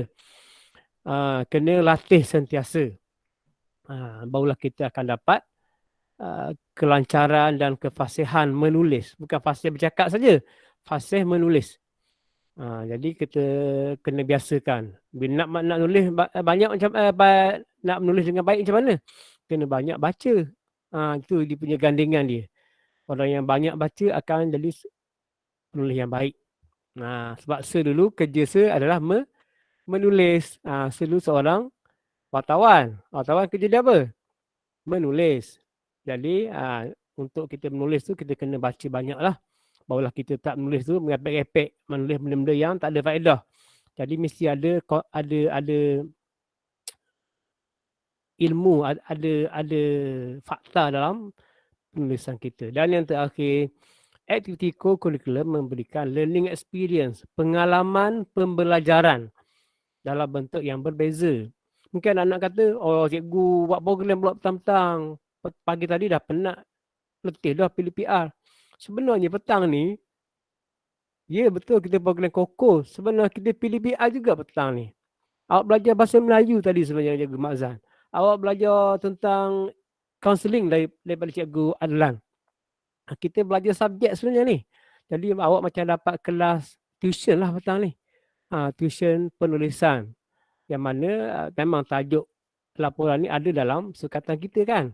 Jadi bukanlah satu aktiviti yang merugikan kita ataupun sia-sia kita hadir petang ni. Kita macam hadir kelas pagi juga. Cuma dalam konteks yang berbeza. Pagi ni kita belajar laporan untuk peperiksaan. Tapi petang ni kita belajar laporan untuk buat laporan sebenar dalam aktiviti unit kita. Itu satu kita panggil learning experience. Pengalaman belajar. Itu saja refleksi yang saya nak kongsi. Jadi tajuk yang saya nak highlight sikit petang ni sebelum kita ke acara ke majlis penutup ialah saya nak cerita tentang PAJSK. PAJSK. Apa itu PAJSK? Nanti saya akan cerita. So kita tengok dulu video ni. Video ni baru siap ni. Sound ni tak ada sebab saya tak kongsi macam mana, saya tak tahu, tapi tengok gambar je lah ya. Nak tengok yang ada muzik boleh tengok dalam TikTok saya. Okey, tengok video ni.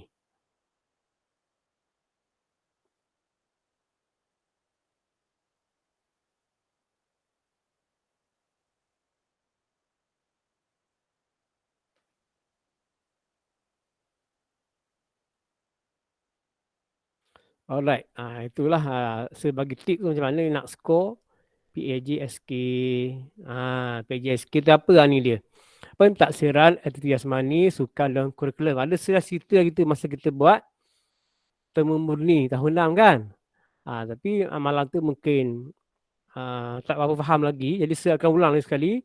Dan bagaimana cara nak dapat markah tinggi dalam pentaksiran PAJSK ni. Kita tahun 6 kan terutamanya.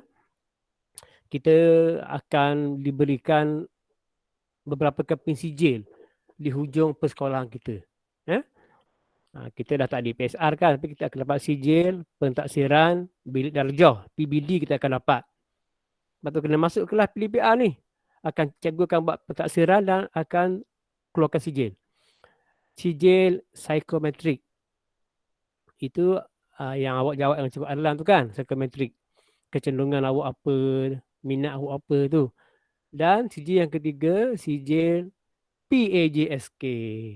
Ni dia tentang aktiviti jasmani, sukan dan kurikulum. Sijil ni dah akan jadikan modal awak, jadikan sandaran awak, jadikan bekalan awak untuk memohon ke sekolah menengah nanti. Nak masuk sekolah sampai ujian-ujian yang akan dibuat nanti. Sijil ni akan beri sokongan kepada permohonan awak. Hari ni dah keluar iklan untuk yang nak masuk MRSM, Maktab Rendah Sayembara. Ada dah iklan dia dah ada. Ada cikgu dah, guru kelas kamu dah forward kan ke kelas tadi. Boleh tengok. Baik. Jadi apa dia PJSK? Pentaksiran jasmani, aktiviti jasmani, sukan dan kurikulum. Okey, kita laju je. Dia ada beberapa komponen.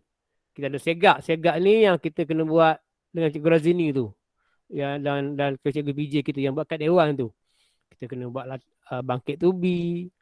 Kena buat naik turun bangku. Kena ambil berat. Ukur tinggi. Yang semua tu. Tu segak. Bukan segak smart.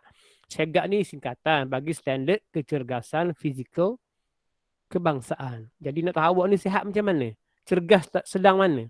Level atlet ke level couch potato? Waktu tu orang suka tengok TV, duduk dalam TV je, tak gok mana kan. Macam mana? Jadi cikgu yang nak ambil awak ke sekolah menengah nanti dia akan tengok budak ni, oh boleh ni, aktif ni. Dia tengok lah berdasarkan segak ni. Okey, kokon ni ada 3 lah. Dia ambil 3 benda. Penglibatan, penyertaan dan prestasi.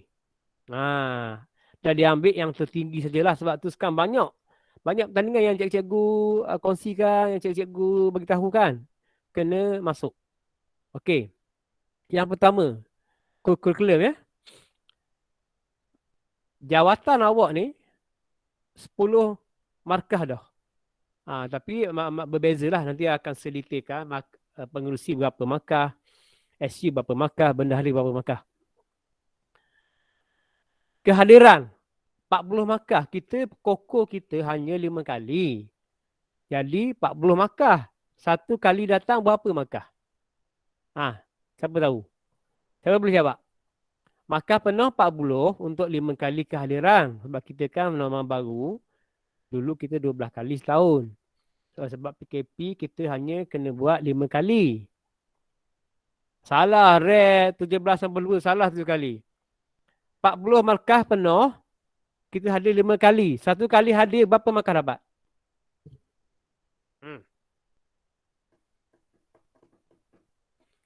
40 bahagi 5. Bukan 5 jawapan dia. 40 bagi 5. Jawapan dia lah. 8. 8 markah. Jadi datang sekali 8 markah.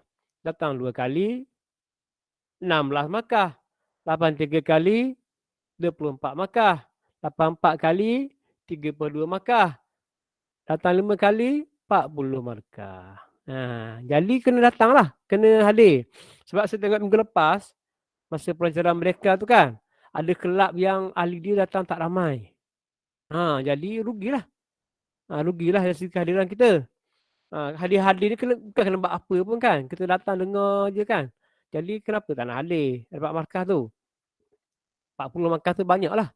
Dan pencapaian kita mungkin kalau ada aktiviti atau pertandingan, kita masuk dan kita dapat menang dan tempat sebagainya, ada markah pencapaian. Okey, tengok lagi. Yang kedua nak dapat markah PJSK ni, kena tunjukkan komitmen. Nilai-nilai murni ni semua kena buat lah. Kena bantu guru, sediakan peralatan. Tapi sekarang kita dah tak ada aktiviti bersemuka. Apa nak bantu cikgu macam mana? Siapa boleh tahu satu cara nak bantu guru dalam aktiviti koko secara online ni? Apa yang kita boleh buat? Contoh yang kita boleh buat. Kalau bersemuka senanglah, tolong angkat barang kan. Tolong pergi panggil orang tu, panggil orang ni. Kan kita tak jumpa. Kita nak tolong cikgu ni nak buat ke mana? Dalam online punya. Apa yang kita boleh buat? Mengambil perhatian. Memberikan perhatian boleh. Apa lagi dalam bentuk khidmat kepada orang lain. Perhatian tu untuk kita. Untuk unit kita, apa yang kita boleh buat? Tanpa meninggalkan rumah pun boleh buat sumbangan. Apa boleh? Awak ada pernah buat. Saya tahu awak ada yang dah buat pun. Tapi awak mungkin tak perasan. Ada kalau kita buat benda ni. Melikkan masa sejawat lah. Awak tolong panggil kawan masuk. Cepat. Cikgu nak start dah ni. Ataupun tolong ambil kehadiran. Tolong set up kehadiran. Kalau link bermasalah, tolong share link. Kalau ada yang pandai tu kan. Tolong share link. Tak payah tunggu cikgu share.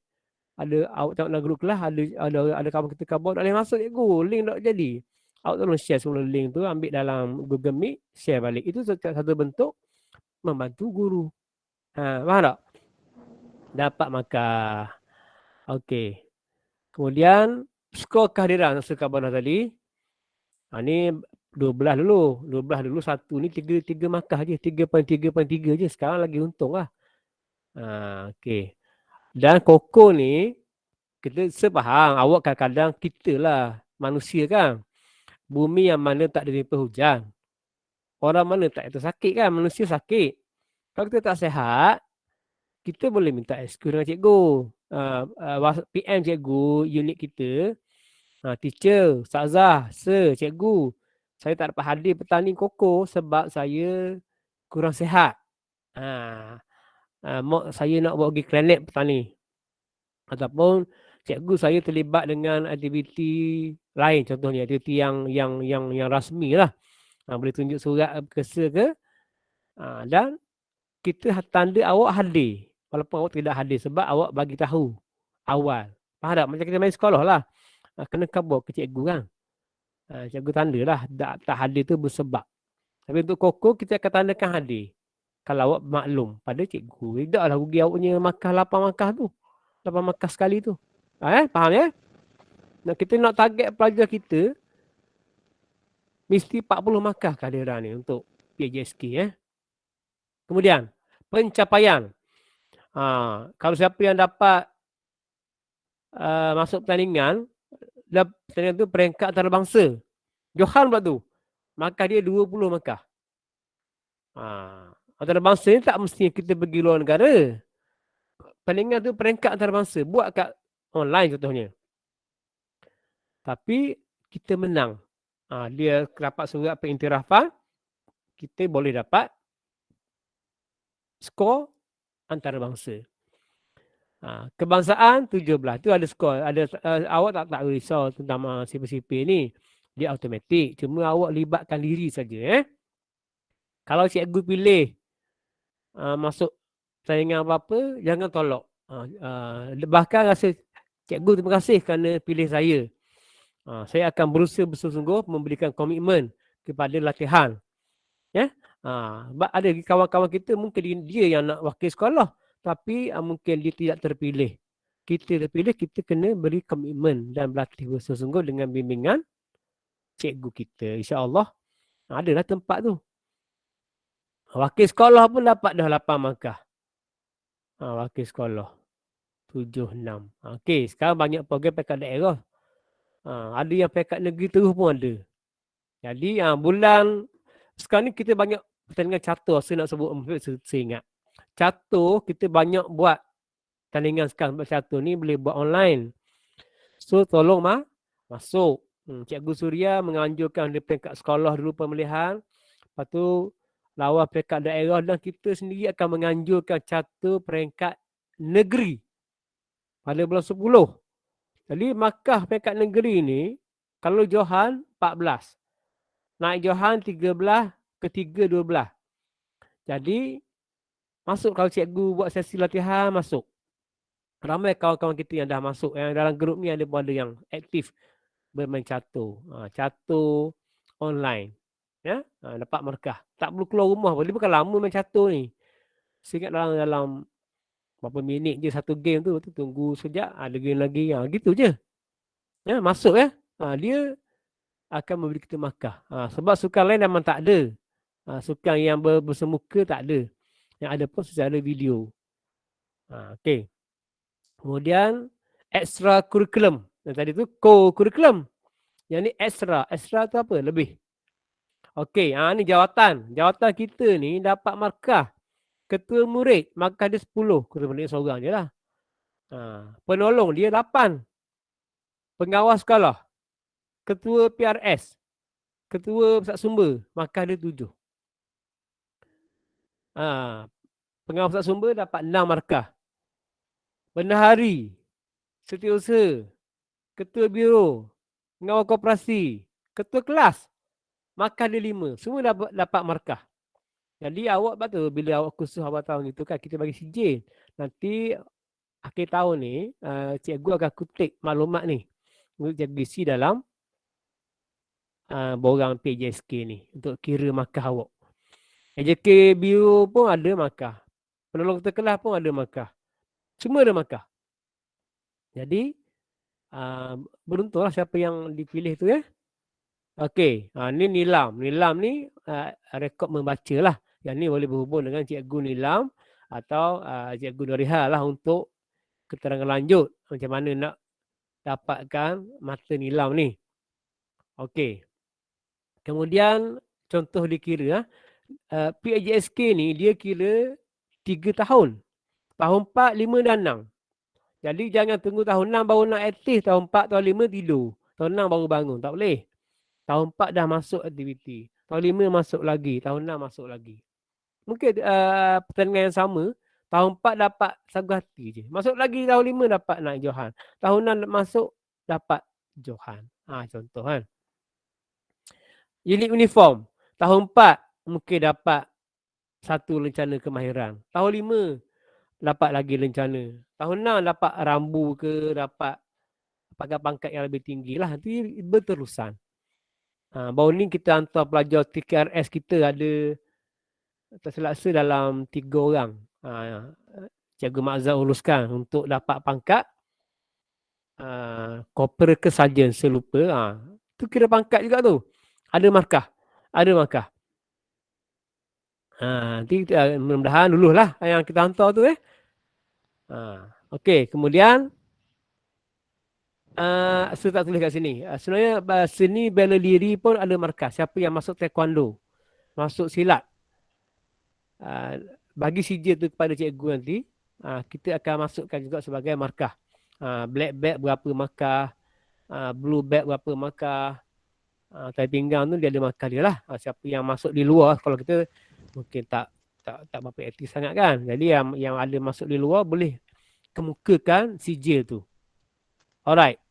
Dan tu dikira tahun 4, tahun 5, tahun 6 dikira secara kumulatif. Kumulatif tu bila?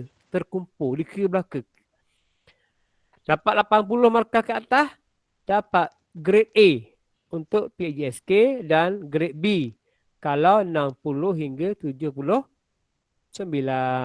Jadi kita target ramai lah dapat A. Kalau boleh nak semua dapat A lah PJSK ni. Kan? Baik, ni contoh CJ PAJSK. Mungkin tak nampak sangat yang pakai telefon, yang pakai laptop mungkin boleh nampak. Dia akan bagi nama. Ni CJ sebenarnya sebab tu nama tu sudah gelapkan sebab ni nama orang sebenar ni. Individu ni masih lagi hidup Jadi kita paksa rahsiakan identiti dia. Dia pencapaian dia, tengok. Bola sepak dia naik pengurusi. Tahap pencapaian ketiga, Johan daerah. Kelima sekolah ni, Kelab Aero Modeling. Aeronautik lah. Jawatan dia penolong setiausaha. Peringkat kebangsaan. Markah dia kehadiran 7. Kehadiran dapat 7. Uniform PSU. Jawatan dia penolong SU. PKRS.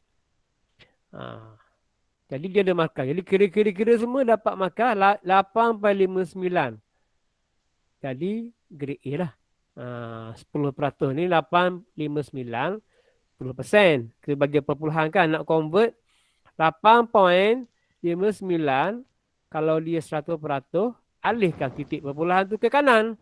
85.9. Okey. Jadi inilah statement yang kita nak capai ni.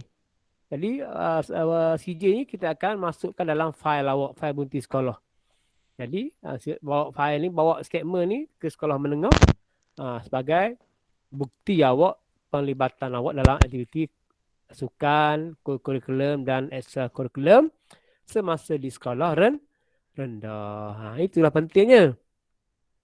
Jadi saya harap selepas ni, apa jua pertandingan yang sekolah anjurkan, ada lagi.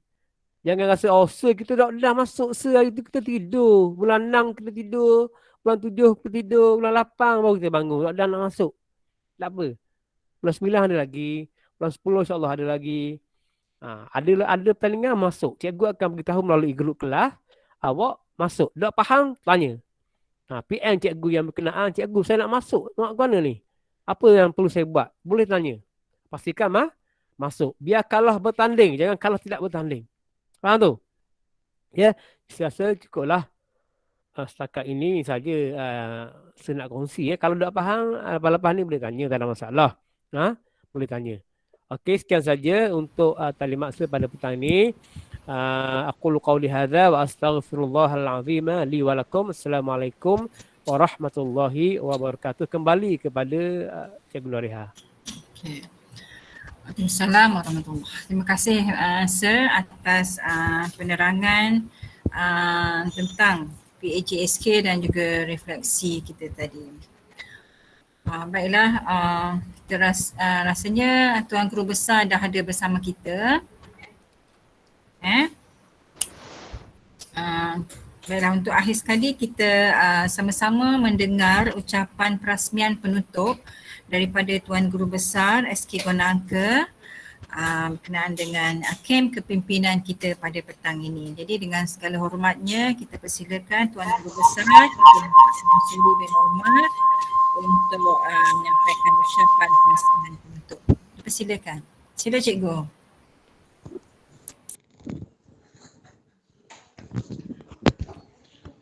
Baik, bismillahirrahmanirrahim. Assalamualaikum warahmatullahi wabarakatuh. Boleh dengar ke suara? Boleh cikgu. Okey, baik. Terima kasih. Terima kasih kepada Cikgu Nurreha selaku pengacara majlis pada petang ini.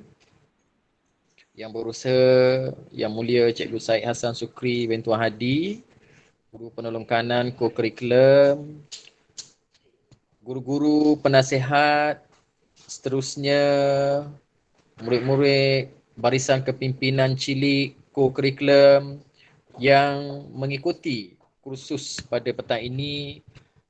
Alhamdulillah, dengan berkat usaha dan kesungguhan guru-guru, kem kepimpinan Co-Curriculum tahun 2021 dapat kita adakan secara dalam talian pada hari ini, pada petang ini. Jadi alhamdulillah, sepatutnya kita ada 78 orang, 9 orang daripada PPKI kita dan kita ada 69 daripada perdana. Jadi alhamdulillah, dengan kesungguhan kita hidup, kita berada dalam situasi yang baharu ini, walaupun kita tidak dapat bersemuka, tetapi kita mampu melaksanakan tugas dan tanggungjawab kita, sama ada sebagai guru, sama ada sebagai murid, dapat kita teruskan seperti biasa. Jangan kita jadikan situasi yang kita hadapi sekarang ini menutup ruang untuk kita bekerja, untuk kita belajar seperti biasa.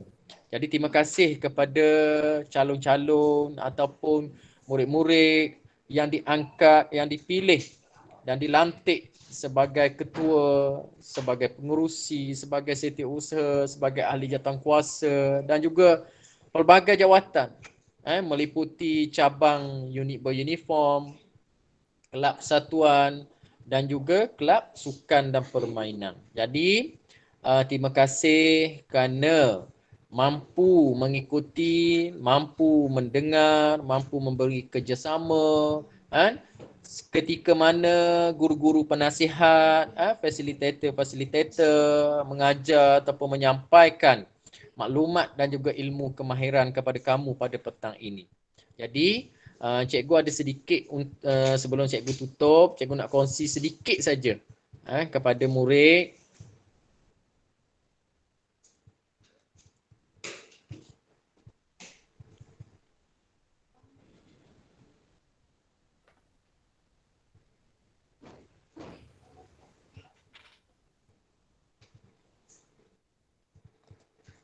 Baik. Siapa pemimpin sekolah? Pemimpin di sekolah kita. Okay? Barangkali dalam senarai yang cikgu tunjuk ini, kamu adalah insan yang terpilih. Yang telah dipilih oleh guru, yang dipilih oleh sekolah. Okay? Dan siapa yang melantik? Kamu dapat lihat di sini, mungkin telah dicadangkan oleh cikgu, disahkan oleh guru besar, dipersetujui oleh diri kamu sendiri atau disokong oleh mana-mana orang yang berkenan dengan kita. Okay. Kriteria yang kita ambil untuk diangkat sebagai pemimpin cilik di bidang co-curriculum, sudah pasti mestilah berkelakuan baik, kecerdasannya tinggi, kecergasannya tinggi, pintar, bertanggungjawab dan juga aktif serta berwibawa. Ini adalah kriteria yang kita pilih untuk melantik kamu sebagai jawatankuasa dalam cabang-cabang yang cikgu sebut tadi. 10 asas kepimpinan. Yang pertama, kita sebagai ketua ataupun pemimpin di peringkat murid, seharusnya yang pertama mempunyai bakat. Ada bakat. Kita pilih kamu ni kerana ada tokoh kepimpinan yang boleh menjadi tauladan kepada orang lain.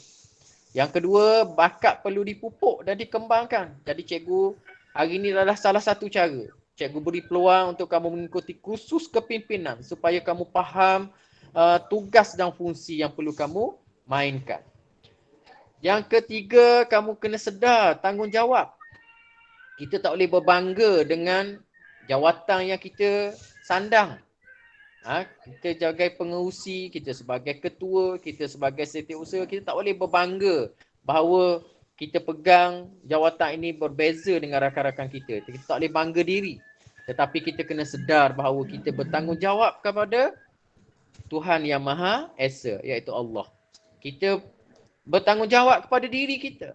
Dan kita bertanggungjawab kepada orang yang dipimpin, iaitu rakan-rakan kita yang lain. Okay? Dan juga amanah yang perlu kita pikul ini, yang guru-guru beri mandat kepada kamu supaya kamu laksanakan tugas. Okay. Pemimpin perlu memberi khidmat bakti, tenaga dan buah fikiran untuk kesejahteraan orang lain. Bukan sekadar berbangga-bangga dengan kedudukan, dengan pangkat, dengan nama seperti mana yang cikgu sebut sebelum tadi. Okay. Yang seterusnya, pemimpin mesti bijaksana. Kita sebagai murid yang dipilih menerajui cabang-cabang yang disebutkan tadi, mestilah bijaksana. Percaya pada diri, yakin apa yang kita fikir, yakin apa yang kita ucapkan, yakin dengan apa yang kita lakukan. Dan pemimpin mesti berdisiplin. Ini yang penting. Yang penting yang perlu ada dalam setiap pemimpin, khususnya murid-murid yang cikgu sayangi, mesti berdisiplin. Boleh diteladani dan sentiasa menjadi model serta ikutan kepada rakan-rakan ataupun sahabat-sahabat kita yang lain. Dan seterusnya, semangat pengabdian dan kesetiaan tinggi terhadap organisasi. Organisasi kita siapa? Sekolah kita. Sekolah kita ini satu institusi mulia, tempat kita belajar, tempat kita menuntut ilmu. Seterusnya, pemimpin mesti sihat jasmani, sihat rohani. Kita pegang pengurusi contohnya, tetapi kita tak sihat. Kita tak mengamalkan kecergasan yang baik. Jadi, akhirnya macam mana rakan-rakan kita nak tengok, nak ambil contoh daripada kita. Emosi mesti stabil. Kita tak boleh, kita kena tahan kerenah kawan-kawan kita. Kita tak boleh kurang sabar. Kita mesti tabah. Tidak mudah naik darah. Tenang dan menghadapi masalah. Tenang ketika menghadapi masalah. Tahu untuk membuat ataupun memberi mana satu keutamaan. Berupaya membuat keputusan yang tepat. Dan kuat berusaha untuk majukan sekolah kita. Mengharumkan nama sekolah kita. Mempunyai daya inisiatif yang tinggi, kesungguhan yang tinggi, kreativiti yang tinggi, sentiasa melaksanakan aktiviti yang berfaedah, banyak membaca, banyak meneroka, rajin belajar, bergaul dengan orang-orang yang berilmu, bergaul dengan orang-orang yang bersungguh-sungguh untuk menuntut ilmu dan kemahiran. Dan pemimpin mesti kualiti peribadi yang baik. Murid-murid yang cikgu sayangi, kita mesti amalkan, terapkan di peringkat kecil lagi. Jujur dan amanah terhadap harta benda, terhadap kewangan, terhadap tanggungjawab kita yang kita diamanahkan ini. Kita mesti ada jujur dan amanah. Rendah diri, jangan membangga-bangga diri. Suka membangga diri, suka bongkak dan sebagainya, itu perlu dibuang jauh-jauh. Dan kita juga mestilah boleh dipercayai. Sama ada oleh guru, sama ada oleh rakan-rakan, sama ada oleh masyarakat, sama ada oleh warga sekolah, sama ada ibu bapa dan siapa sahaja yang mengenali diri kita secara dekat. Membuat perhitungan yang teliti, berhemah dan cermat.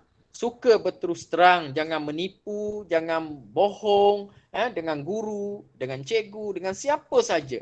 Dan mestilah mudah dihubungi. Ini antara ciri-ciri pemimpin yang baik, yang menjadi role model kepada sahabat-sahabat ataupun rakan-rakan kita yang lain, dan juga menjadi perantara penghubung, tali penghubung kepada guru-guru kita yang kita sayangi. Okey, baik. Okey, seterusnya cikgu nak tunjukkan satu video. Saya akan tunjukkan satu video kepimpinan. Murid boleh tengok dan murid nilai. Kita abaikan bunyi. Bunyi kita tengok je daripada awal. Video ni tak panjang. Pendek saja sebagai pengajaran, sebagai pedoman. Nak jadi pemimpin, selain kita ada bakat, selain kita ada karisma, karisma ni ialah aura. Aura yang menjadi ikutan, menjadi contoh pada orang lain. Karismatik. Ini adalah salah satu yang perlu ada sebagai seorang pemimpin. Okey, murid-murid kita tengok apa ciri-ciri kepimpinan yang ada dalam diri murid ini, dalam video ini. Okey.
Baik. Video yang ringkas tersebut memberi gambaran, memberi contoh kepada kita sebagai ketua, ialah di mana kita memberi satu contoh tauladan yang baik. Kita boleh mempengaruhi sahabat-sahabat rakan-rakan kita untuk menjadi baik, untuk membuat sesuatu yang baik, dan juga kita menjadi inspirasi kepada rakan-rakan kita yang lain. Jadi ketua-ketua dan ahli jawatankuasa yang dipilih pada hari ini, yang mengikuti kursus hari ini, dapat mempengaruhi, harapan cikgu ialah dapat mempengaruhi sahabat-sahabat, rakan-rakan kita yang lain supaya terus mengharumkan nama sekolah kita, khususnya dalam bidang co-curriculum. Seperti mana yang Fesi kamu bagi tahu tadi, banyak pertandingan, banyak aktiviti, banyak peluang yang diberikan kepada kamu pada ketika ini yang boleh kamu cuba dan kamu ikuti, dan di samping kamu boleh kembangkan bakat kamu. Dapat kamu sertai dan akhirnya memberi markah dan juga memberi kredit kepada pencapaian PAJSK kamu sendiri dan juga rakan-rakan kita. Jadi peranan kita, peranan murid-murid perlulah menjadi orang kata pencetus inspirasi kepada kawan-kawan lain supaya dapat melibatkan diri secara aktif dalam bidang co-curriculum khususnya, supaya image dan juga pencapaian co-curriculum sekolah kita ini berada di tahap yang membanggakan. Terima kasih kepada murid-murid, kepada murid-murid yang telah menyumbang pencapaian yang membanggakan kepada sekolah kita. Cikgu tengok saban minggu, saban bulan, ada saja pencapaian yang hebat yang ditunjukkan oleh murid-murid SK Gonaka. Kamu teruskan dengan penuh bersemangat. Saya rasa dengan ruang yang ada ini cukuplah. Cikgu nak ucapkan terima kasih kepada barisan kepimpinan diketuai oleh Yang Mulia Cikgu Syed Hasan yang telah mengaturkan bersama ahli jawatankuasanya, guru-guru dalam menjayakan kursus kepimpinan co-curriculum tahun 2021 ini dengan sempurna. Kepada murid-murid yang mengikuti, tahniah dan syabas. Jadikan input-input dan maklumat yang kamu perolehi hari ini sebagai ilmu yang penuh bermanfaat dan berguna untuk kamu mendidik diri menjadi seorang ketua ataupun pemimpin yang telah dilantik mewakili rakan-rakan yang lain di sekolah kita, dan ianya mestilah dilaksanakan dengan penuh tanggungjawab, penuh kejujuran, penuh semangat demi nama SK Gonangka yang hebat ini. Dengan lafaz yang mulia Bismillahirrahmanirrahim, cikgu dengan sukacitanya merasmikan penutupan kem kepimpinan co-curriculum peringkat SK Gonangka bagi tahun 2021. Wabillahi taufiq wal hidayah. Wassalamualaikum warahmatullahi wabarakatuh. Waalaikumsalam warahmatullahi wabarakatuh. Waalaikumsalam. Okey. Terima kasih banyak-banyak Tuan Guru Besar Cikgu Muhammad Samsuri atas ucapan perasmian penutup itu tadi. Okay. Ada apa? Ada nak tanya? Ada apa-apa?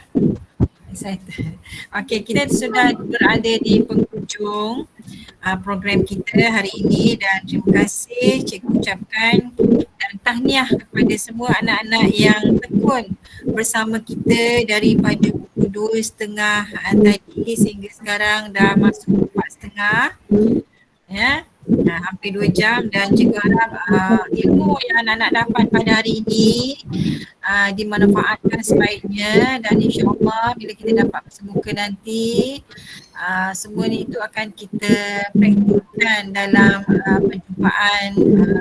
perjumpaan akan datang ya. Dan yang buat catatan, terima kasih kerana beri perhatian sepanjang program kita berjalan. Dan cikgu juga di sini mohon maaf jika ada terkasar bahasa, tersilap di mana-mana kelemahan kami daripada jawatankuasa penganjur, dan yang baik itu datang dari Allah jua. Dan sekian saja untuk camp kita pada kali ini. InsyaAllah kita jumpa lagi di lain masa, dan cikgu harap anak-anak jaga diri dan kita